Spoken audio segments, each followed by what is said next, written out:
Hi friends. మన modern Indian హిస్టరీలో భాగంగా కొన్ని ముఖ్యమైన సంస్థలు, వాటి స్థాపకులు అనే అంశం ప్రతిసారి రిపీటెడ్గా ఎగ్జామ్లో అడగడం జరుగుతుంది. సో మనం ఈరోజు మోడర్న్ ఇండియన్ హిస్టరీలో ముఖ్యమైన సంస్థలు, వాటి స్థాపకులు అనే అంశం గురించి చెప్పుకునే ప్రయత్నం చేద్దాం. మొదటగా తీసుకుంటే రాజా రామ్మోహన్ రాయ్ గారు 1828లో బ్రహ్మ సమాజం అనే సంస్థని స్థాపించడం జరిగింది. ఈ బ్రహ్మ సమాజానికి ఆపోజిట్గా రాధాకాంత్ దేవ్ అనే ఆయన ధర్మసభ అనే దాన్ని స్థాపించడం జరిగింది. కేశవ్ చంద్రసేన్ ఎవరైతే ఉన్నారో ఆయన భారతీయ బ్రహ్మ సమాజం అనే దాన్ని స్థాపించడం జరిగింది. ఈ భారతీయ బ్రహ్మ సమాజం అనేది బ్రహ్మ సమాజంలోంచి చీలిపోవడం జరిగింది.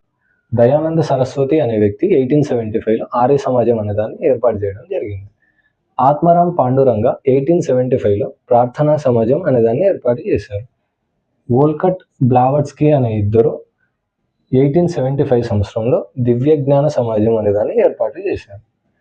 ఈ దేవేంద్రనాథ్ ఠాగూర్ ఎవరైతే ఉన్నారో 1839లో తత్వబోధిని సభ అనేదాన్ని ఏర్పాటు చేశారు. వివేకానందుడు 1897లో రామకృష్ణ మిషన్ అనేదాన్ని ఏర్పాటు చేశారు. కందుకూరి వీరేశలింగం గారు హితకారిణి సంస్థ అనేదాన్ని ఏర్పాటు చేశారు. లోక్ సేవా మండల్ అనే సంస్థని లాలా లజపతి రాయ్ గారు ఏర్పాటు చేశారు. పండిత్ రమాబాయి శారదా సదన్ అనేదాన్ని ఏర్పాటు చేయడం జరిగింది. ఇక్కడ ఒకసారి చూడండి, రమాబాయి రనడే అనే వ్యక్తి, ఎంజి రనడే అనేసి ఆ వ్యక్తి ఎవరైతే ఉన్నారో ఆయన భార్య రమాబాయి రనడే, ఈమె పూనా సేవా సదన్ అనే దాన్ని ఏర్పాటు చేయడం జరిగింది. నారాయణ్ గురు అనే వ్యక్తి ధర్మ పరిపాలనా యాగం అనే సంస్థని ఏర్పాటు చేసినారు. అగాఖాన్ అనే వ్యక్తి 1906 సంవత్సరంలో ముస్లిం లీగ్ అనే దాన్ని ఏర్పాటు చేయడం జరిగింది.